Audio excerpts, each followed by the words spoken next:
The Big Footy Port Adelaide podcast is proudly sponsored by New Vision. My team, kinda power. I love the power. I love the power.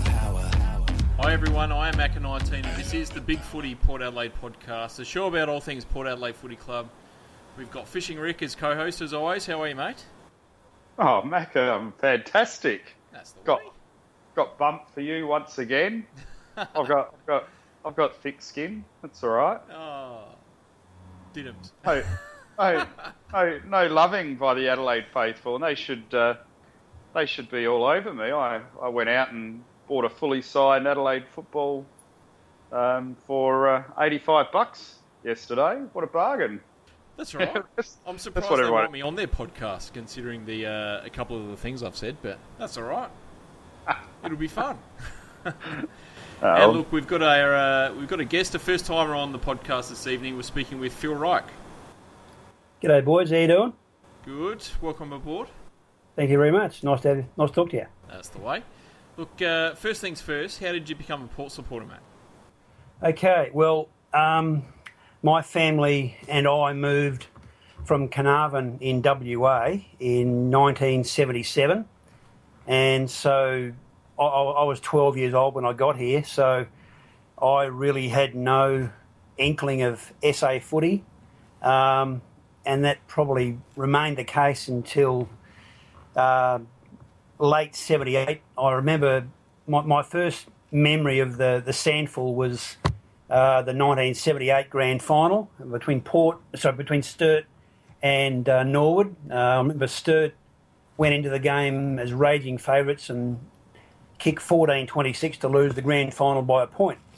So that was my first memory of the footy, and I never really got into it until a Magpie crazy mate of mine took me to the 79 grand final between Port and South, and of course Port won that game. I remember in the last quarter it was the same day as the Collingwood Carlton grand final, and a big cheer came up around the ground when it became clear that Collingwood had lost another grand final, so that was good.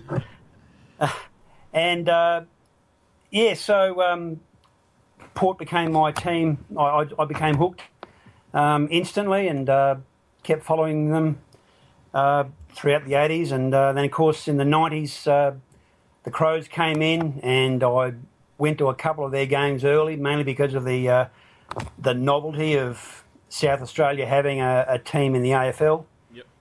That quickly wore off. And so when Port came in 97, there was only one decision to make.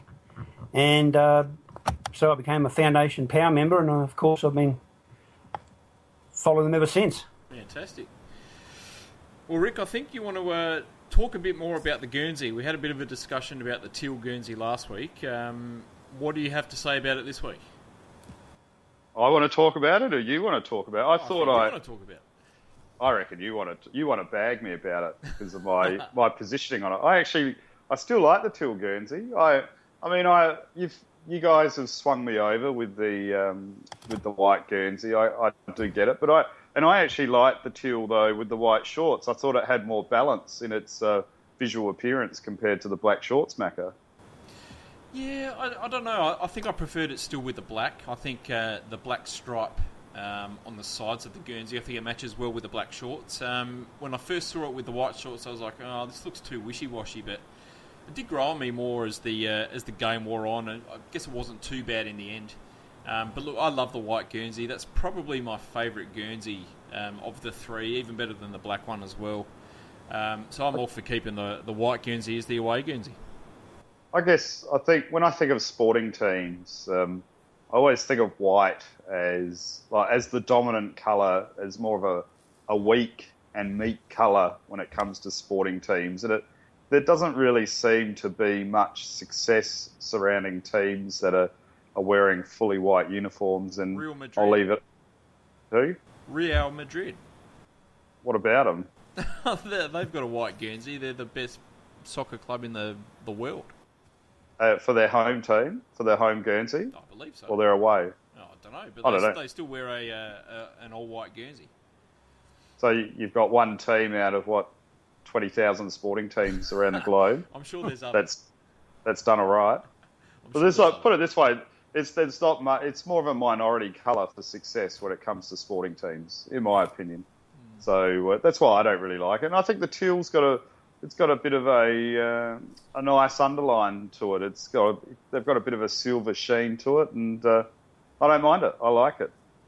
Well, Rick, would you change your mind if we go top in it this year? In the white away strip. If we play an away final, we winning it.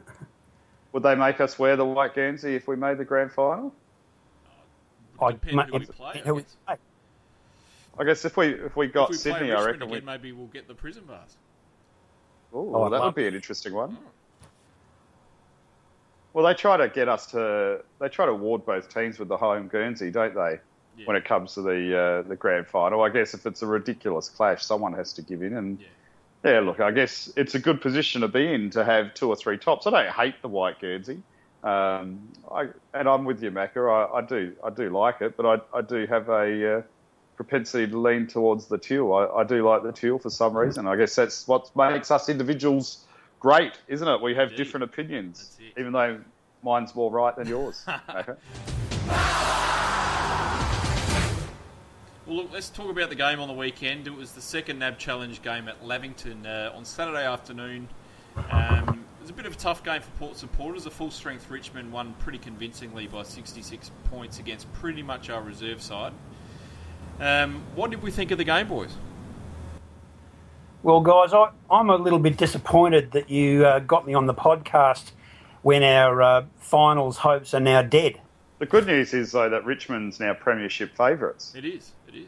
Yeah, our mate Alex is on fire on the Crows board, reckons he put $15 on them because they look so good. Good old Alex. Good work. Alex, yeah.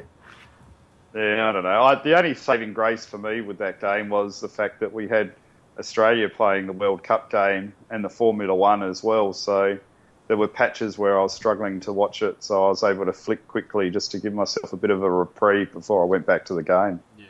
Well, look, we had 16 players out who you would expect to play in round one, and that's pretty much our entire forward line, our entire starting midfield, 3 defenders, plus throw in Impey as well. So, yeah, I mean, we definitely played our reserves team, or probably our worst 22, I guess you'd say. And should we have done that, boys? I think so. Yeah, I think it was a fair thing to do. We've done it the last 2 years, and we've had the same reaction the last 2 years. I remember in 2013 when we lost to Melbourne, and they said that they would thrash us on the back of that in round one, and that backfired. And then obviously last year against the Crows, we played a similar tactic, and obviously round 1 and 2 came and we won then as well. So look, I think it's fine for us to play a weaker side in one of the NAB games. Hopefully this week, obviously this week we'll play a stronger side, which is what we need to do. But look, I think for 1 week in the middle of the pre-season, it's fine to give the reserves players a bit of a go. I think the main thing is the main focus has to be round 1 against Fremantle. I mean, if we beat Fremantle in round 1, who's going to remember this game 2 days ago? Exactly. It was the same story with the showdown last year. Who's going to remember the fact that we lost by 80 points to the Crows at Richmond Oval when we beat them by 10 goals in the showdown in round 2? Crows supporters. Crows fans, that's right. But does the club owe us as supporters the potential of watching a little bit more of a competitive side than what they presented? I mean, it was a pretty underwhelming spectacle for us as a supporter to try and view that game. Sure, but I think some of the players have to take responsibility for that as well, because I think some of the more senior players in the side disappointed on the day. Maybe if they performed a little bit better, the result wouldn't have been as bad as what it was. But look, I'm all for us winning a premiership, and if this helps us start the season in fantastic form and helps us on the way to a premiership, then I'm all for it. Do people take the NAB series too seriously then, for us to be ridiculed in certain media circles for the team that we presented? Is it really does become a question of, is it our divine right to field any side we want? Because at the end of the day, it is a glorified trial game. I think you go on. No, you go, mate. You go first. I think if you take the NAB Cup seriously, at the moment, Hawthorn, Sydney and Port will finish in the bottom 4 and the Giants will win the grand final. Yeah, I mean, it swings and roundabouts. There's teams that do need to take it seriously because they need to improve. So they need to play their first team more and more throughout the pre-season. Teams like us and Hawthorn and Sydney, we don't really need to do that because we know that our first team is good enough to start the season with the bang anyway. Yep. So I'm more than happy to do this. In terms of the media, I think the actual media itself have been pretty logical with how we played and why we did it on the weekend. Some supporters are a bit funny about it. Some other supporters, I mean, you can't help intelligence in the end, can you? No, you can't. I just wonder, though, if it affects sort of adversely a player like, say, Johnny Butcher, who was showing a bit in the first game against West Coast, and really became a bit of a victim of poor delivery, and then positional changing in the game, throwing him to defence and in such a struggling outfit. So, but I guess one person compared to the greater good of the team, I guess the greater good of the team is going to prevail. But I'm not sure that sort of hit out did John any favours. I'm not sure John did John any favours either, to be honest. I mean, in the end, it's the chicken and the egg thing again. I think I've been banging on for the last 12 months that I'm just not sure he knows how to lead and command the ball at AFL level. I think that's something that I'm not sure he's ever going to get. That's just a personal opinion. And I think it was the same on the weekend. I mean, I think he had one touch to half-time, and even though we weren't getting the inside 50s, even though the delivery was a little bit poor, even when we are playing our full side, he still can't get in position to contest the ball often enough. I think it's a problem that he's had to deal with. I'm not sure he's ever going to get over that. It's even an issue in SANFL, where we've probably got one of the best midfields in the SANFL as well. So, is it chicken or the egg? Is it our poor delivery, or is it John who isn't capable of reading the play when it comes into the forward line? Well, I guess the key's going to be this week if he's playing, which I imagine he would be. He's going to be in a full strength side, so this will be his perfect opportunity to stand up and not have all the heat on him. And you'll have Schultz and Westhoff obviously playing, so that will make a big difference. Absolutely. Maybe as the third key in that forward line, he'll get a bit better delivery, a bit better chance on a smaller defender to make a bit of a go for himself on the weekend. Yeah, I think the extra class around him will count. Because he really was the main man on Saturday, and I don't think he embraced that too well. So what do we take out of this game? What logical things can we take out of this? We need a lot of work. Our second string players just seem to really struggle under the intensity, which is fair enough. They tried to execute the running game plan, but just couldn't do it whatsoever. And every time they tried to run the ball out of defence, they hit a Richmond brick wall, and it just sort of came to a grinding halt. That was probably the most glaring thing. So obviously they don't have the composure yet, which again is fair enough for such a young side that really plays together at that sort of level. So. But I was a little bit disappointed, to be honest. I was hoping we would have impacted the scoreboard a little bit more. And it didn't necessarily have to be just in goals for, but just in scoring shots in general. And we really became dysfunctional with our forward movement and inside 50 delivery. No, I guess you would hope for more than, 6 goals to no score at quarter time. I guess that's probably one thing that we would have hoped for when the game was fresh, that our players might have come out with a bit of a bang as well. But I think obviously the midfield struggled against their first-rate midfield, especially in the first half. We just couldn't get our hands on the ball and couldn't get it forward enough. I think they ended up with 9 more clearances and over 30 more contested possessions. So they did boss us around in that midfield battle.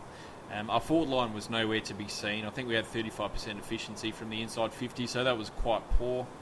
I actually thought our defensive group played pretty well, considering the amount of ball that was coming in. I thought they handled that situation really well. Especially Cleary on Vickery, I think it was. I thought he did a really good job, and Homsch as well, standing Rewalt. I think they both only gave up one scoring shot each, which I thought was a fantastic effort. Yeah, I think our young defence at times was a little bit jumpy. I think there was one effort in the second quarter, I reckon it was, where I'm not sure who it was. It might have been Cleary. Should have gone for the mark, but went for the punch instead. That said to me he was really nervous and wasn't confident about going for the mark. Yeah, I do remember that, and I cringed a little bit at that. I thought, God, you've got to take the mark there, but in the end, I thought he played pretty well. I thought he had a much better game than what he did last week against West Coast. Yep. Well, the defenders individually played quite well considering what they were up against. I thought Nathan Cracker's first half was fantastic. Yep. He continued on from his performance last week, and I made a comment on the board. It was noticeable watching the 2009 replay before the game, watching his half-assed efforts at try to tackle in 2009 compared to 6 years on. His endeavour at the player at the contest is just, complete 180 degrees in attitude. It was just so noticeable. And look, I think he's almost done enough to be deserving of being upgraded, to be honest. I thought, he was a fantastic player for us in the first half. And I thought Jake Neade, I thought you were a little bit critical on him, Macca. I thought his first half, he really tried to fly the flag and get the ball in some contested positions. Yeah, I thought Needy did a pretty good job in his tenacity and his attack on the ball. I thought was great. He just didn't have any time to do what he does, really. He was just under the pump the whole time. There was 1 or 2 players ready to tackle him as soon as he got the ball, pretty much every time he went near the ball. So it wasn't really so much his fault. It was more just the situation of the day, I think, with him. Yeah, I think so. I think all our contested ball winners really lacked that running outside player that they're used to being able to deliver the ball to have an outlet. We just didn't seem to function that well with that aspect of the game. Yeah. Look, as we did last week, I want to throw around a few names just to get an opinion of how they went. Jared Redden, his first game for 18 months. I thought it was fantastic to see him out there again. No doubt about that. I think they said 651 days between games. That's about 93 weeks. Just fantastic to see him back on the oval again. Yep. And I just jumped through the roof when he kicked that goal in the last quarter. Fantastic. No, he played absolutely. Well. He looked like he tired as the game went on. But I thought he had some pretty decent ruck work there against a very good ruckman in Marich. And in the end, to kick a goal as well was fantastic. And look, if he can get himself a little bit fitter and stay fit, that would be so crucial for our list structure this season. Well, I still think he's a more naturally gifted tap ruckman than what Lobie is. Yeah, I'd agree with that. And again, if I go back to those preview games before the game, you could see his potential in that 2012 replay they had with the Richmond with the draw. His tap work in that game was fantastic, and the commentators were picking up that really if he could just work on his around-the-ground play, he'd be quite a formidable ruckman. And I guess, obviously, with the injuries, he hasn't been able to really develop that tank, so it'll be interesting to where he goes. But I think he's just a naturally gifted ruckman, and he if he can keep fit from here on in, he'll be a major weapon for Port Adelaide, and I'm assuming that's why they've stuck fat with them. And I've got a really interesting question for the pair of you in relation to Jared Redden. With what he showed on Saturday, and with Paddy Ryder unavailable, if you came to picking a round one team and you've got to choose one of these 2 players, who would you rather pick? Would you rather pick Jared Redden for round 1 against Fremantle, or would you rather take John Butcher? I mean, it's a tough one. I think I'd probably just lean towards Butcher at this stage of the season. I think give it another 4 or 5 weeks, then I would be leaning towards Redden. Yeah, it's a tough. I think it's line ball. You could argue maybe is Redden's goal kicking a little bit more stable? Could you rely on him to kick you a clutch goal more than you could Butcher? Well, I personally think that his influence, even unfit, would probably be greater in that side than what John Butcher's would at this point in time. I think he would be able to provide at least 20% chop out for Lobie in the ruck, and go forward and probably have a bit more of an impact. And what we lose in run, we would gain an added ruck value and marking contest in the general play. Yeah, it's a tough one. I just think, I mean, if it was a bit later in the season, I'd definitely be heading towards Redden. I think, but then I think, well, maybe going up against Sandilands in the ruck, we do need that sort of second ruckman. But you never know. Hopefully, Ryder's available. Well, down the track, can we play Ryder, Redden and Lobie in the same team? Doubt it. Only if Schultz and or Westhoff were out. Yeah. I think we'd be a bit too tall. Yeah. Not that Ryder would slow us down too much, but I just think, I reckon we might be one tall, top heavy. Yeah. That's kind of what I was thinking, yeah. Unless we play Westhoff permanently on a wing, but that means we're still dropping a runner. Well, we're dropping 2 runners out of our side, and our whole game plan's based around fast gut running. Yeah. So our midfielders would be really exposed on the rotations. That's right. Well, it's a nice problem to have, I think. Oh, it is. Absolutely. Well, look, talking about runners, Carl Amon, how do we see his game? I thought he was pretty good again and showing some consistent form. Yeah, I didn't see too much of him.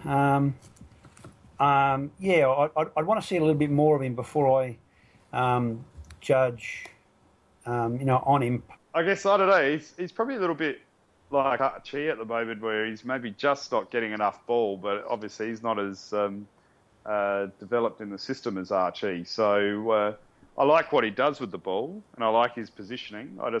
I think he probably needs to spend the first few games at SANFL level and accumulate a lot more possessions and get his confidence right to a high level, and then he'll be pushing for senior selection. Yeah. He reminds me a lot of a young Brett Ebert when he first burst onto the scene in 2002, I think it was, at SANFL level, where he had this really nice kick, but probably every 3 or 4 kicks he'd do this shocking grubber along the ground, and it was just a wasted possession. He kind of reminds me a lot like that at the moment. If he can get his foot skills just that extra 5% better and cut out those grubber kicks, I reckon he'd be right up for selection. And you mentioned Archie, he's the next player that I wanted to talk about, because I thought for the first time he looked really comfortable out there at AFL level, and his handball skills are just fantastic. Yeah, he's definitely, I think Brendan's a real confidence player, and I think he's still getting there. And look, I've been a big defender of him, and I'm not willing to write him off just yet. I can see why people are starting to scrub lines through him, but I think that last quarter he really showed confidence, and he fumbled the ball after he burst through the pack and with the lines and ran through the centre of the ground. But that's all a confidence play in a player, and that's probably the hardest part for these guys to get the confidence to do and not be afraid to get the holding the ball or stuff it up. So, yeah, I mean, again, he probably didn't get enough ball for what we were expecting, but I think he's on the right track, and I think he's got great skills. He, like you said, his handballs are fantastic. His skills are pretty good. He doesn't burn too much of the ball. We just need to see him get more of it. Yeah. I think blokes like Brendan Archie are the reason why experiments like the Laverton one are necessary, because of if a kid like that can shine in a game like that, it maybe gives him some sort of hope for the future, I think. Yeah, absolutely. And that's a good point.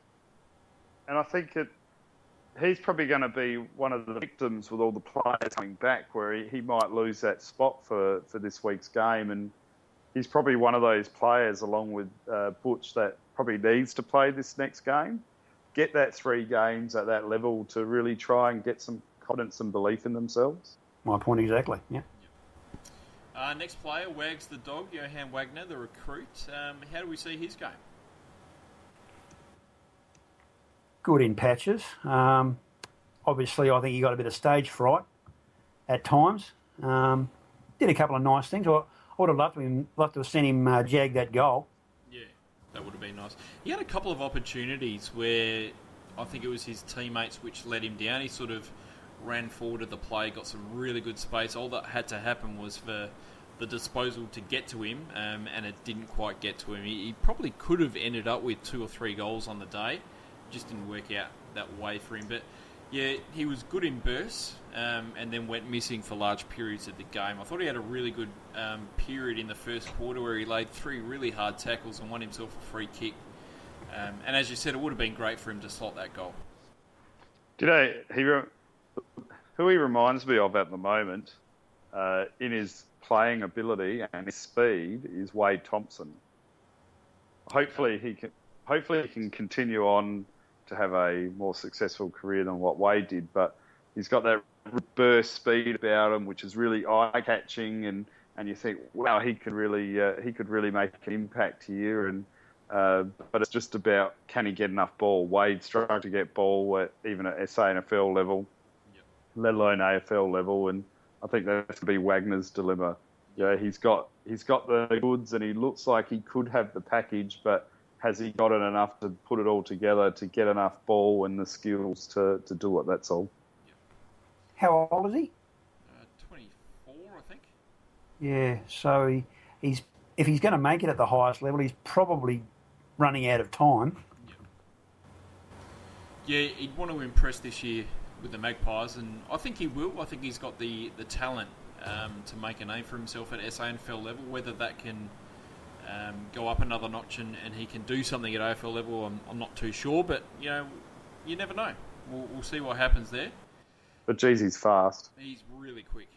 Imagine if Flinny stayed and having him and Flynn on the halfback flanks. Yeah, it would be crazy. Oh yeah. It would be crazy. Or maybe he'll he kick didn't the get a lot winning of time on ground either, Wagner. So I don't know. He ended up with 4 touches. I thought he got a little bit more than that, but yeah, we'll see what happens with that one. Dougal Howard, our first pick in the draft last year. It was his first game for the Power. How do we see him? Did he have more influence in the second half than the first half? Yeah, I thought he did. I thought he played a really good second half, and again, it was kind of similar to Wagner, where he got in pretty good position, but just couldn't get the possession at the right moment. But he took a couple of really strong grabs, and really liked his leap and his ability. I think he reads the play pretty well, and I think there's definitely something there to work with. He's still only a baby, isn't he? 18, 19? Yeah. Yeah, so plenty of time there on his side. Absolutely. I agree with you there. It's well, I was on the road and they were talking him up in the last quarter when I was driving, and really pumping his tyres and saying they liked the looks of him. So to be honest, I didn't notice too much of him in the first 3 quarters. I was watching on TV though. But how can you judge an 18-year-old key position player? I mean, they're 3 years out of being physically developed and ready to impact a game. So if you can get something out of them at this age, it's a bonus. Yeah. I just think keep him on the list because of his name. Yeah, it's a great name. It's a top name. It is. Well, let's talk about another young key forward, which is Mitch Harvey. He ended up with the 4 disposals, played a little bit up forward, a little bit in the ruck as well. I thought he struggled a bit on the day. Yeah, his fitness is still lacking, isn't it? He just doesn't have that athleticism which makes you go, this guy's going to make it at AFL level.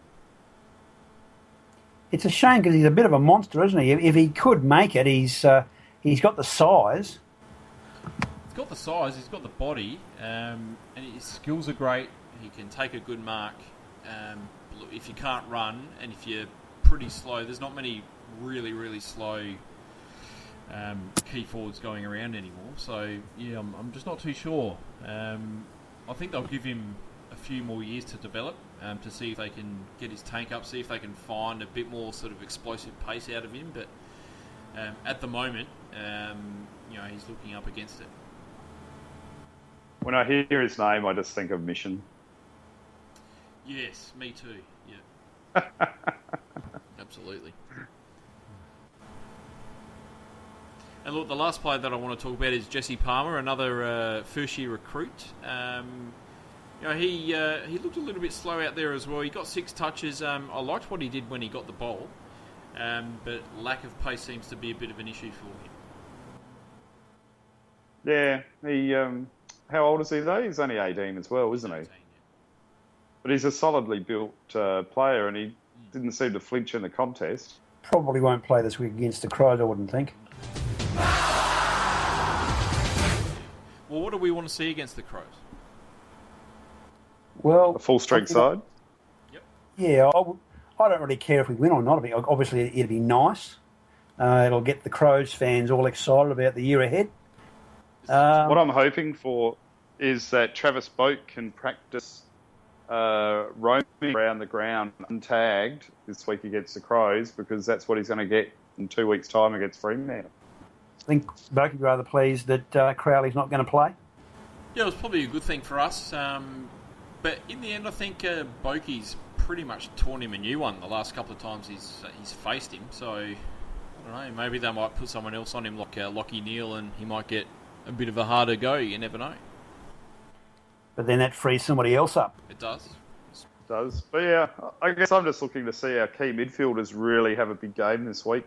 I want to see. I'd like to see Ollie Wines maybe get 80% game time and see if that's going to be reflective of his his game time for the year. Where last year he sort of sitting around that 70% range, and it'll be interesting to see if Robbie's going to play more forward with our injury to Chad, which I probably assume would be unlikely that he'll be playing round 1, and Angus Montfrey being out. So do we play an extra midfielder? Do we play someone like Broadbent more in the midfield this weekend for round 1, because we've got a plethora of up-back flankers, allowing Robbie to spend a bit more game time up in the forward half? Well, it's possible you give someone like Carl Amon a bit of a shot, or Aaron Young, who played a really good game on the weekend, I thought, with 2 goals and over 20 touches. He's pushing for selection, and it might be worthwhile giving Youngie another shot. What do I want to see against the Crows is, I guess, first things first is no injuries. That'd be great. The second thing I want to see is probably as full a strength side as what I can see, or as what we can do. Obviously, there's going to be players that can't play, but if we can get the first team together, keep our structures together, don't change around too much, and just concentrate on what we need to do to give us the best chance in round 1. That's what I want to see. Are we playing about 29 again? You can only play 24, I think. Yeah. Is that right? Okay. Yeah. So we can't really... Even though this is where I think the trial games, you should be able to play 29 or 30 players or whatever, because I guess that's what it's really about, isn't it? But yeah, I guess I'm keen to see Butcher play, even though I've just said I'd take Redden over Butcher. I don't think that's actually going to happen due to fitness. So assuming that is not going to happen and Butcher's going to be playing, I really want to see how he fits into a full strength side and works the forward line with Schultze and Westhoff, because until Ryder's back, he's going to be a very important player, that third tall player. So who's the away team this week? Whose name will be at the top of the scoreboard? Probably Adelaide. So can you see any defenders dropping out? Do you think Cam O'Shea will drop out this week, or because obviously Tom Jonas will be back, Broadbent will be playing maybe that sweeper role. Jasper as well will be there. Well, I think obviously guys like Burn Jones and Sam Russell will drop out of the side. Possibly Crack as well. If we've got a limit of 24 players, it'll be interesting to see what extra 2 players we might choose. I don't know. Maybe Paul Stewart might drop out as well. Well, I think he'd be pretty unlucky. I reckon I've been really impressed with Paul and Nathan Cracker, and I think they actually deserve a round one start over Cam O'Shea at this point in time. I'd agree with that. Oh, that would be a tough call. That would be a very tough call. Well, if you stacked up, I'm not too sure that Cam O'Shea will play round one. I think I said last week that I think it's going to be horses for horses between him and Impey all year, depending on who we face and the type of forwards that they're going to have to play on. But you never know. I mean, it looks like Ballantyne might be out. I don't know. Maybe we do choose O'Shea over Impey. Well, I'm just thinking that I'd rather, at this point in time, I'd probably rather see, and I know there's a lot of O'Shea fans out there, I think I'd rather see Paul Stewart start over O'Shea at this point in time. Yeah. You've got to remember O'Shea's final series was very, very good last year, though. That's true. Yeah, but maybe he's one of those players that is a bit of a slow burner.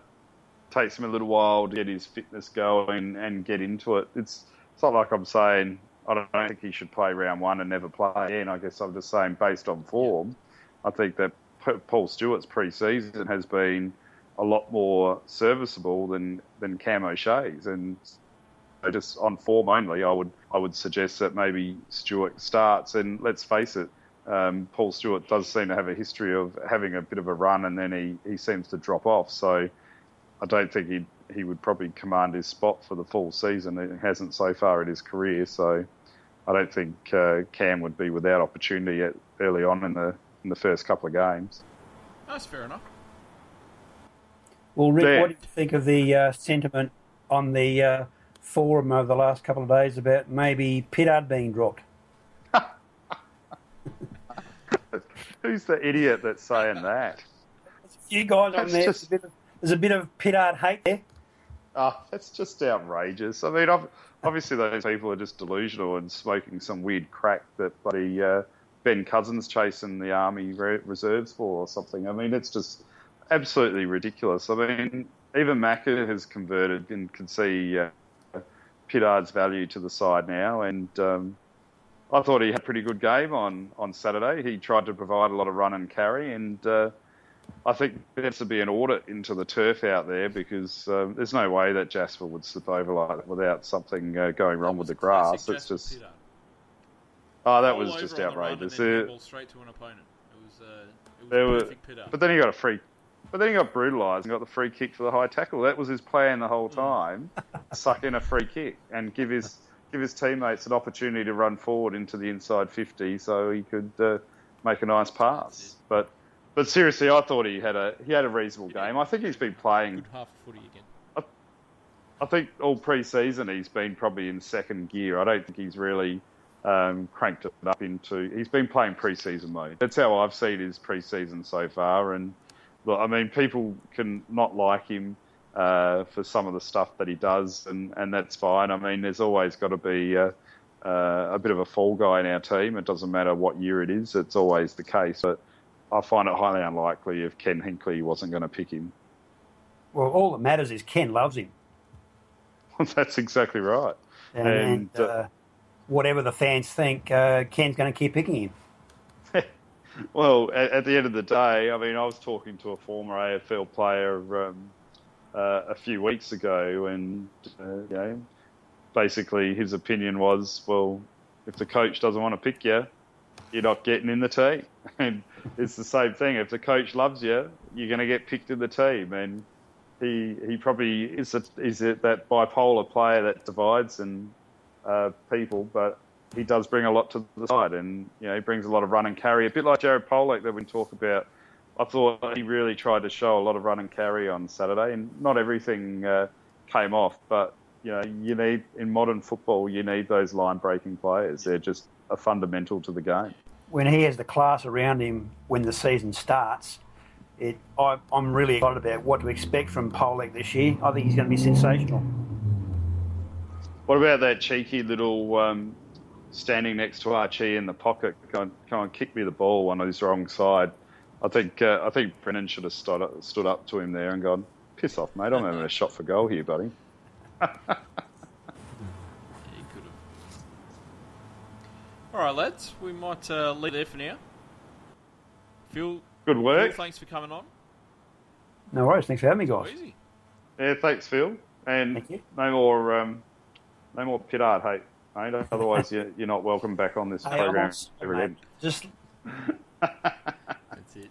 You're all right. All in good fun, buddy. yeah, I know. All right, boys. Calm the power. Go the power. Go Port Adelaide Football Club. He ignores it. He goes long to even. Bouncing ball. Back of the pack. Stuart Dew. Box back there. Needs to rush it. Dew off the deck. The Dew kick. The ball. Has slowed it. The ball barracks for Port.